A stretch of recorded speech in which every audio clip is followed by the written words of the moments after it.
गीता में भगवान कृष्ण ने कहा कि जब धर्म की हानि होती है और अधर्म का उदय होता है, तब अन्याय की वृद्धि होती है, तो भगवान अपना रूप बदलकर कल युग को समाप्त करते हैं। हिंदू पौराणिक कथाओं में कहा गया है कि कल की भगवान दुष्टता को नष्ट करेंगे और न्याय और धर्म को पुनः स्थापित करेंगे, जब दुनिया दुष्टता और असुरक्षा से भर जाएगी। मित्रों, हम सब भगवान को याद करते हैं ताकि उसे पा सकें। जब हम उसे पा लेते हैं, फिर कुछ भी नहीं मिलता। हम सभी अपनी पूरी जिंदगी मेहनत करते हैं, एक अच्छा घर, एक अच्छी नौकरी, एक अच्छा परिवार बनाने के लिए, लेकिन एक दिन हमें यह सब त्याग देना पड़ता है, यहाँ तक कि हमारा शरीर भी। यह भी नहीं मिलता। घर के दरवाजे पर रोकर पत्नी वहीं से अलविदा कहती है। सगे भाई बहनों को मृत्यु तक साथ देने के बाद घर चले जाते हैं। यही सब छूट जाता है। जिस परिवार से हम प्यार करते हैं, उनके बिना एक पल भी नहीं रहते, उन्हें यहीं छोड़ देना होता है, और फिर कोई उम्मीद भी नहीं होती कि उनसे मिलेंगे या नहीं। तो फिर साथ में कौन गया? भगवान हमारा साथ हर जन्म में देते हैं। अगर हम इसी जीवन में ईश्वर को पाने की कोशिश करते हैं, तो हम ईश्वर के साथ दिव्य जगत में स्थायी रूप से रह सकते हैं, जहां सभी बंधन झूठे हैं और ईश्वर का बंधन ही सच्चा है। इसलिए ईश्वर को याद करना बुरा नहीं है, बल्कि अच्छा है। मित्रों, सत्य योग में मुझे लगता है कि भगवान को ध्यान करने से आसानी से मिल सकता था। त्रेता युग में यज्ञ करने से, द्वापर युग में पूजा करने से, और कल युग में केवल नाम का स्मरण करने से मिल सकता था। कल युग में सबसे अच्छा और आसान उपाय है नाम जप। जब भी कुछ करते हैं, नाम जप करो, दुआ करो, आशीर्वाद दो। जब भी कोई बुरा सोचता है, चाहे वह कुछ नहीं करे, तो क्या आपको लगता है कि वह एक अच्छा आदमी है? आपके विचार ही आपके आसपास का वातावरण बनाते हैं और आपको फल देते हैं। अपने मानसिक कार्यों के परिणाम स्वरूप अच्छे विचार सकारात्मक परिस्थितियों का निर्माण करते हैं, जबकि बुरे विचार नकारात्मक परिस्थितियों का निर्माण करते हैं। ये सुख दुख की मानसिक स्थिति है। हमेशा बुरा सोचने वाला व्यक्ति अपने जीवन में खुशी लाएगा। ये सिर्फ शुरुआत है, देखो क्या होता है। जब कोई अमीर व्यक्ति किसी गरीब व्यक्ति से 100, 200, 500 रुपये की रिश्वत मांगता है, तो उसकी इंसानियत खत्म हो जाती है। धर्म ग्रंथों का कहना है कि अधर्म ने कलयुग की शुरुआत की है, और इसके साथ साथ अधर्म भी फैलने लगा है। कहा जाता है कि तब भगवान विष्णु अवतार लेकर धर्म को पुनः स्थापित करेंगे। धर्म ग्रंथों में बताया गया है कि भगवान विष्णु ने 24 अवतार में से एक कल की अवतार लिया होगा। भगवान विष्णु का 10वां अवतार कल की अवतार कल युग को समाप्त करेगा। पुराणों के अनुसार भगवान विष्णु कल की रूप में अवतार लेंगे जब कल युग खत्म हो जाएगा। सनातन धर्म के अनुसार यह अर्ध युग को समाप्त करने और सतयुग के पुनरुत्थान के लिए होगा। भगवान कल आकर पापियों को मार डालेगा, फिर धर्म का राज्य होगा। यह स्थान है जहां श्री कृष्ण ने पृथ्वी से विदा लेते ही कलयुग का पहला चरण शुरू हुआ, जो 4,32,000 साल पुराना है। यह सिर्फ कलयुग की शुरुआत है। इसका अर्थ है कि 5,125 वर्ष बीत गए हैं और अभी बहुत सारे वर्ष बाकी हैं। कलयुग के अंत में भगवान विष्णु के कलकी अवतार की उत्पत्ति होगी। श्रीमद् भागवत पुराण के 12वें स्कंद के 24वें श्लोक में कहा गया है कि जब गुरु सूर्य और चंद्रमा एक साथ पुष्य नक्षत्र में प्रवेश करेंगे, तब भगवान कल्कि का अवतार होगा। पुराणस बताते हैं कि भगवान विष्णु का 10वां अवतार कल्कि रूप में सावन महीने की शुक्ल पक्ष की पंचमी तिथि को हुआ था। पुराणों में कहा गया है कि भगवान विष्णु का 10वां कल्कि अवतार संभल गांव में होगा, जो उत्तर प्रदेश में मुरादाबाद के पास है। अग्नि पुराण में कहा गया है कि कल्कि अवतार में घुड़सवार तीर कमान धारण करेगा। माना जाता है कि भगवान विष्णु के गुरु चिरंजीवी भगवान परशुराम जी हैं, जिनके निर्देश पर वे कल्कि भगवान भोलेनाथ की तपस्या करेंगे और दिव्य शक्तियों को प्राप्त करेंगे। भगवान विष्णु अपने कल्कि अवतार देवदत्त नाम के सफेद घोड़े पर बैठकर आएंगे और पापियों को खत्म करेंगे। भगवान विष्णु ने 10 बार जन्म लिया है, हर युग में 9 बार आया है, लेकिन कल का अवतार अभी बाकी है। कल की जयंती भगवान श्री हरि विष्णु का अवतार है, जो कलयुग के अंत में हुआ था। कल भगवान विष्णु का आखिरी अवतार था। धार्मिक मान्यताओं के अनुसार भगवान विष्णु कल की अवतार में जन्म लेंगे, जिसके बाद सतयुग शुरू होगा। भगवान विष्णु की ऐसी मूर्ति जो जन्म से ही पूजी जाती है, श्रीमद् भागवत पुराण के 12 स्कंद के 24वें श्लोक में कहा गया है कि भगवान कल की जन्म लेगा जब गुरु सूर्य और चंद्रमा एक साथ पुष्य नक्षत्र में प्रवेश करेंगे। कल्कि का अवतरण हर साल कल की जयंती के रूप में मनाया जाता है, क्योंकि यह सावन महीने के शुक्ल पक्ष की षष्ठी तिथि होगी। श्रीमद् भागवत पुराण में भगवान विष्णु के कल्कि अवतार के बारे में बहुत कुछ बताया गया है। इसमें कहा गया है कि कल युग के अंत में भगवान कल्कि अवतार में आकर पापियों को मार डालेंगे और फिर से धर्म की स्थापना करेंगे। तब सतयुग शुरू होगा। भगवान कल्कि का जन्म संभल गांव में हुआ था, उत्तर प्रदेश में मुरादाबाद के पास। उनके पिता का नाम विष्णु यश था और उनकी माता का नाम सुमति था। राम की तरह भगवान कल्कि भी 4 होंगे और धर्म की स्थापना करेंगे। भगवान कल्कि की 2 पत्नियां होंगी, उनकी नाम लक्ष्मी पद्मा और वैष्णवी रमा होंगी। अग्नि पुराण में भगवान को कल्कि के रूप में चित्रित किया गया है। कल्कि अवतार के अनुसार भगवान का यह स्वरूप 64 कलाओं से भरेगा। भगवान देवदत्त नामक सफेद घोड़े पर सवार होगा। महाभारत और कई धार्मिक ग्रंथों के लेखक महावेद व्यास ने हजारों वर्ष पहले भविष्यवाणी की थी कि जैसे जैसे समय बीतता जाएगा पाप और अत्याचार बढ़ेंगे, कोई गुरुओं का उपदेश नहीं मानेगा और अधर्म चरम पर होगा। तब भगवान कल्कि अपने गुरु भगवान परशुराम के निर्देश पर भगवान शिव की तपस्या करेंगे और दिव्य शक्तियों को प्राप्त करेंगे। मित्रों, हम अब जानते हैं कि कलयुग के अंत में क्या क्या होगा। कलयुग के अंत में सबसे पहले मनुष्य की औसत आयु 20 वर्ष हो जाएगी। महिलाएं 5 वर्ष की छोटी उम्र में गर्भवती हो जाएंगी। लोग 16 वर्ष की आयु में वृद्ध हो जाएंगे और 20 वर्ष की आयु में मर जाएंगे। मानव शरीर कम हो जाएगा और बौना हो जाएगा। ब्रह्मवैवर्त पुराण में कहा गया है कि कल युग में एक ऐसा समय भी आएगा जब इंसान की उम्र बहुत कम हो जाएगी, युवावस्था समाप्त हो जाएगी और कली के प्रभाव से उनके शरीर छोटे छोटे क्षीण और बीमार होने लगेंगे। कल की अवतार से चारों वर्णों के लोग शूद्र हो जाएंगे। गाय भी बकरियों की तरह छोटी छोटी और कम दूध देने वाली होंगी। एक दिन दुनिया में अनाज नहीं उगेगा, लोग सिर्फ मछली मांस खाएंगे और भेड़ बकरियों का दूध पिएंगे। गौ माता भी बकरी की तरह दिखने लगेगी और दूध देना भी बंद कर देगी। जब अनाज जमीन पर उगना बंद हो जाएगा और पौधे नहीं होंगे तो धीरे धीरे सब कुछ मिट जाएगा। स्त्रियां कठोर हो जाएंगी और गलत बोल जाएंगी, पति की आज्ञा नहीं मानेगी। जिसके पास धन होगा उसी के पास स्त्रियां रहेंगी और लोगों का व्यवहार गधों जैसा रहेगा जो सिर्फ घरेलू काम करेंगे। उस युग में धर्म और कर्म नष्ट हो जाएंगे। लोग भोग में लिप्त रहेंगे, झपटे हुए नास्तिक चोर बन जाएंगे। लोग एक दूसरे को लूटने में लगे रहेंगे। भाई अपने ही भाई का शत्रु बन जाएंगे।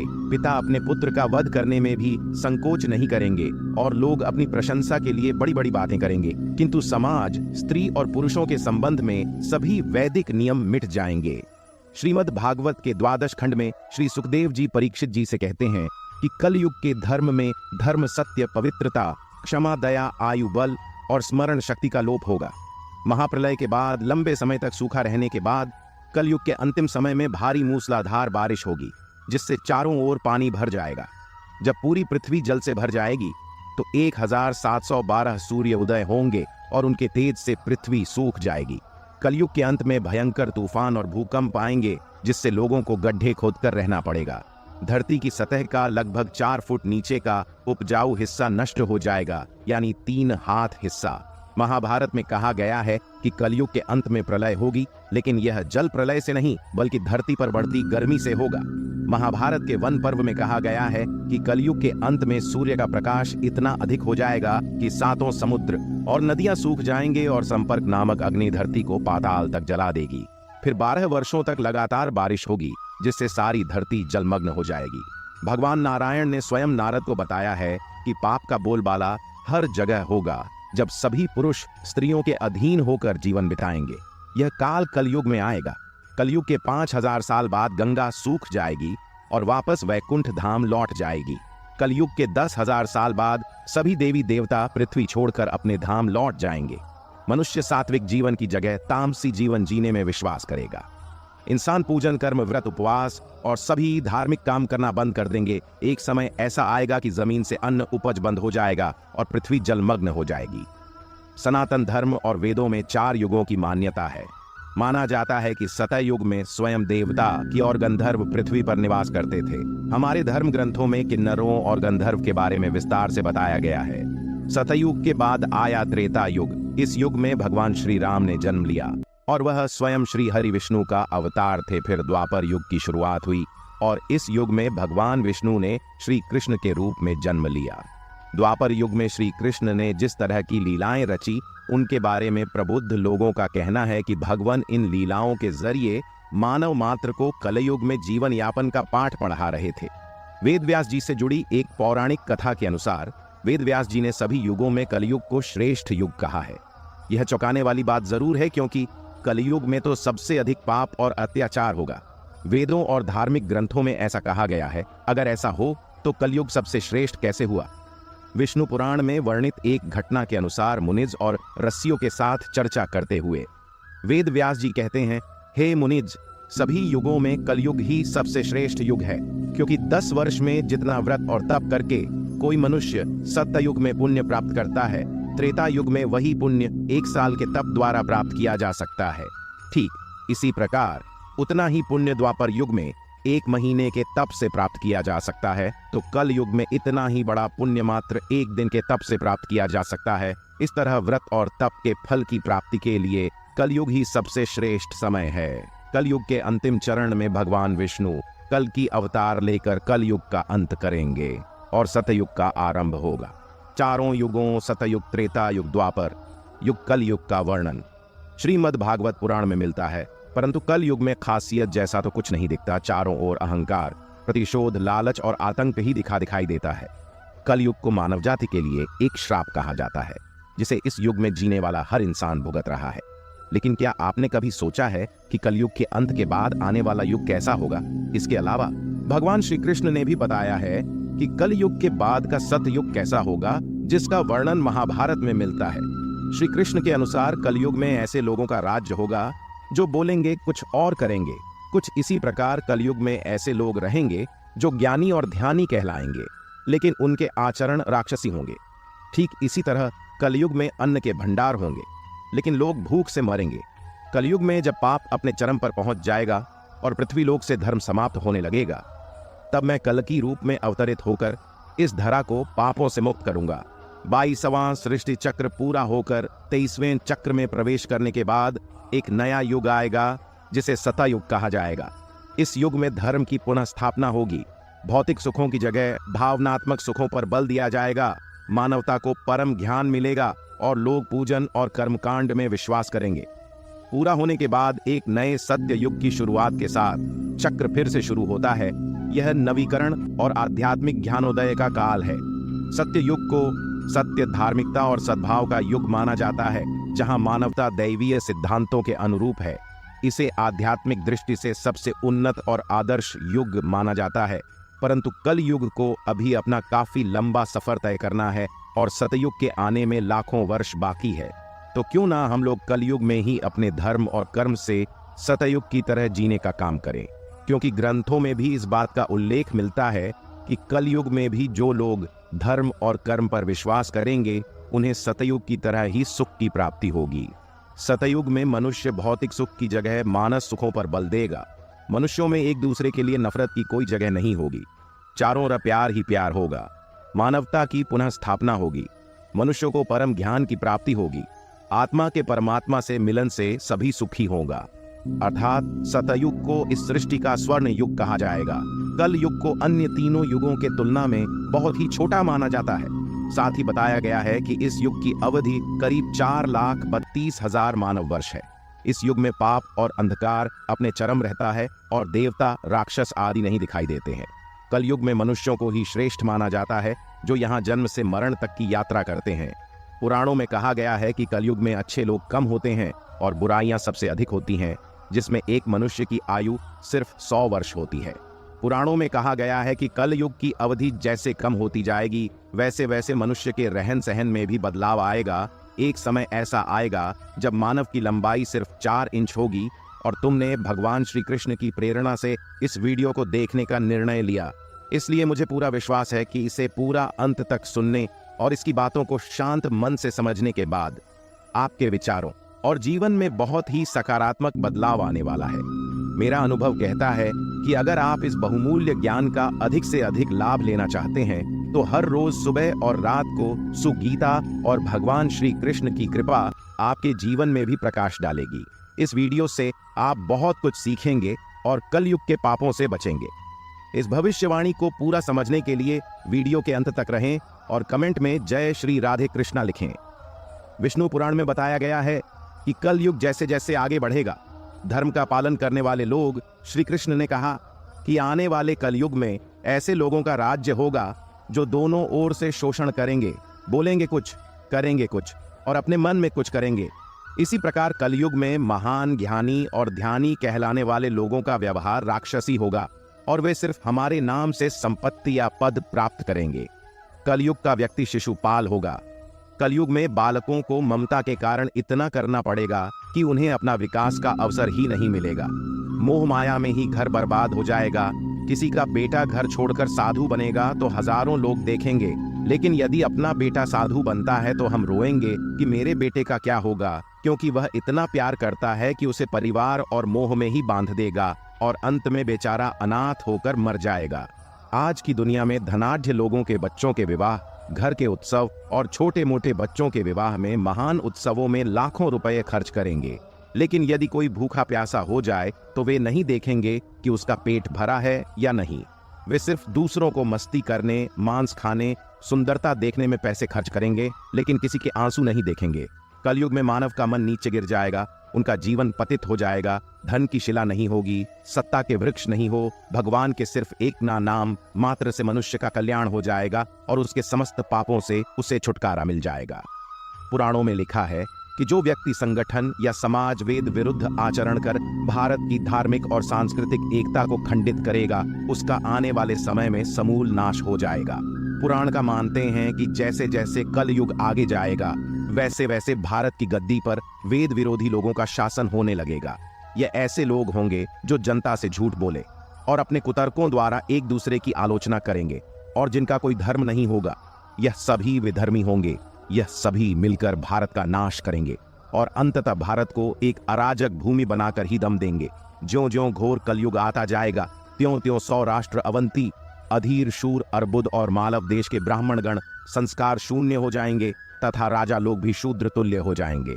अपनी तुच्छ बुद्धि को ही शाश्वत समझकर कुछ मूर्ख ईश्वर की तथा धर्म ग्रंथों की प्रामाणिकता मांगने का दुस्साहस करेंगे। इसका अर्थ है कि उनके पाप जोर मार रहे हैं।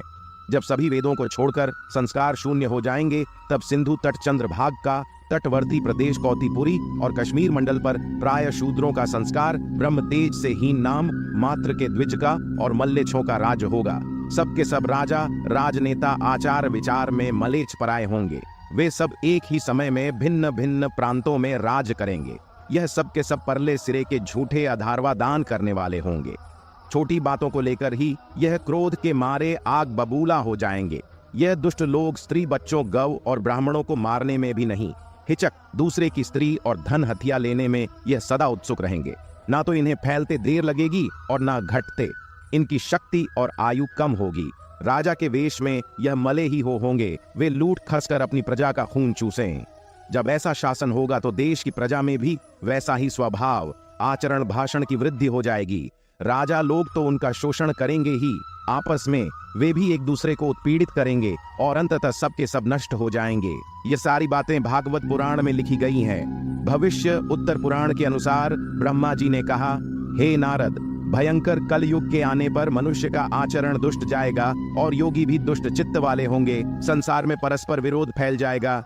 द्विज, ब्राह्मण, क्षत्रिय, वैश्य दुष्ट कर्म करने वाले होंगे और विशेषकर राजाओं में चरित्रहीनता आ जाएगी।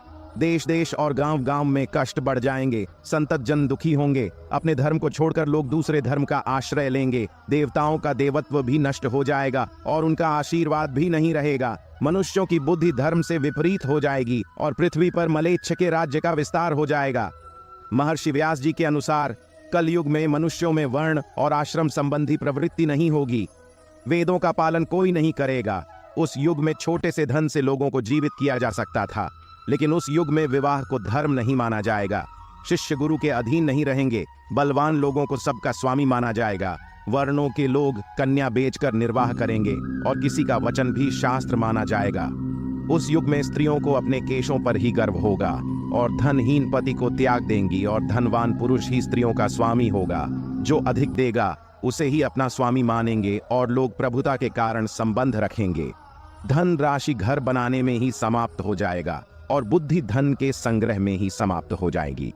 इस युग में स्त्रियां अपनी इच्छा के अनुसार आचरण करेंगी। कल युग में लोगों की तरह फल, मूल और पत्ते खाकर कितने ही आत्मघाती होंगे। हर कोई हमेशा अकाल में पड़ जाएगा। किसी को भी छोटा सा सुख नहीं मिलेगा। लोग बिना स्नान करे ही भोजन करेंगे, देव पूजा करेंगे, अतिथि सत्कार करेंगे, श्राद्ध करेंगे और तर्पण करेंगे। कलयुग की स्त्रियां अधिक भोजन करेंगे, कम भाग्य वाली होंगी। गुरुओं और पति की आज्ञा करेंगे। अधम मनुष्य संस्कारहीन होते हुए भी पाखंड का सहारा लेकर लोगों को ठगने का काम करेंगे। पाखंड की अधिकता और अधर्म की वृद्धि से लोगों की आयु कम होती जाएगी, जिससे 5, 6 या 7 वर्ष की स्त्रियों और 8, 9 या 10 वर्ष के पुरुषों से ही संतान होने लगेगी। घोर कलयुग आने पर लोग मंद बुद्धि वाले, बुरी सोच वाले होंगे और ऐसे यज्ञों का अनुष्ठान होगा। मनुष्य अपने को ही पंडित समझेंगे और बिना प्रमाण के ही सब कार्य करें। तारों की ज्योति फीकी हो जाएगी, 10 दिशाएं विपरीत होंगी। पुत्र पिता को तथा बहुए सास को काम करने भेजें। कलयुग में समय के साथ साथ मनुष्य वर्तमान पर विश्वास करने वाले, शास्त्र ज्ञान से रहित, दंभी और अज्ञानी होंगे। जब जगत के लोह सर्वभक्षी हो जाए, स्वयं ही आत्मरक्षा के लिए विवश हो जाएंगे, उनकी रक्षा करने में असमर्थ हो जाएंगे, तब मनुष्यों में क्रोध लोभ की अधिकता हो जाएगी। कलयुग के अंत के समय भयंकर युद्ध होंगे, भारी वर्षा, प्रचंड आंधी और जोरों की गर्मी पड़ेगी। लोग खेती काट लेंगे, सामान चुरा लेंगे, पानी पीने का सामान और पेटियां भी चुरा ले जाएंगे। चोर अपने ही जैसे चोरों की संपत्ति चुराने लगेंगे। हत्यारों की भी हत्या होने लगेगी। चोरों से चोरों का नाश हो जाने के कारण जनता का कल्याण होगा। युगांत काल में मनुष्यों की आयु अधिक से अधिक 30 वर्ष की होगी। श्रीमद् भागवत के द्वादश स्कंध में कलयुग के धर्म के अंतर्गत श्री सुखदेव जी परीक्षित जी से कहते हैं, ज्यों ज्यों घोर कलयुग आता जाएगा, त्यों त्यों उत्तरोत्तर धर्म, सत्य, पवित्रता, क्षमा, दया, आयु बल और स्मरण शक्ति का लोप होता जाएगा। अर्थात लोगों की आयु भी कम होती जाएगी। जब कलिकाल बढ़ता चला जाएगा, कलयुग के अंत में जिस समय कल की अवतार अवतरित होंगे, उस समय मनुष्य की परम आयु केवल 20 या 30 वर्ष होगी। जिस समय कल की अवतार आएंगे, चारों वर्णों के लोग शूद्रों बोने के समान हो जाएंगे। गोए भी बकरियों की तरह छोटी छोटी और कम दूध देने वाली हो जाएगी। कलयुग के अंत में संसार की ऐसी दशा होगी कि अन्न नहीं उगेगा। लोग मछली मांस ही खाएंगे और बकरियों का दूध पिएंगे। गाय तो दिखना भी बंद हो जाएगी, होगी तो वह बकरी समान होगी। एक समय ऐसा आएगा जब जमीन से अन्न उपज बंद हो जाएगा, पौधों पर फल नहीं लगेंगे। धीरे धीरे यह सारी चीजें विलुप्त हो जाएंगी। गाय दूध बंद कर देगी। स्त्रियां कठोर स्वभाव वाली व गलत बोलने वाली होंगी। वे पति की आज्ञा नहीं मानेगी। जिसके पास धन होगा उसी के पास स्त्रियां रहेंगी। मनुष्यों का स्वभाव गधों जैसा दुष्ट, केवल गृहस्थ का भार ढोने वाला रह जाएगा। लोग विषय हो जाएंगे, धर्म कर्म का लोप हो जाएगा। मनुष्य जप रहित, नास्तिक व चोर हो जाएंगे। सभी एक दूसरे को लूटने में रहेंगे। कलयुग में समाज हिंसक हो जाएगा। जो लोग बलवान होंगे उनका ही राज चलेगा। मानवता नष्ट हो जाएगी, रिश्ते खत्म हो जाएंगे। एक भाई दूसरे भाई का ही शत्रु हो जाएगा। जुआ, शराब, परस्त्री गमन और हिंसा ही धर्म होगा। पुत्र पितृधम्म कृत्वा पिता पुत्रवध तथा निरुद्देश न संशय हस्तो हस्तम परिम शेद युगांत सम उपस्थिति। पुत्र पिता का और पुत्र का वध करके भी उद्विग्न नहीं होंगे। अपनी प्रशंसा के लिए लोग बातें बनाएंगे, किंतु समाज में उनकी निंदा नहीं होगी। उस समय सारा जगत मलेच्छा हो जाएगा, इसमें संशयम नहीं। एक हाथ दूसरे हाथ को लूटेगा।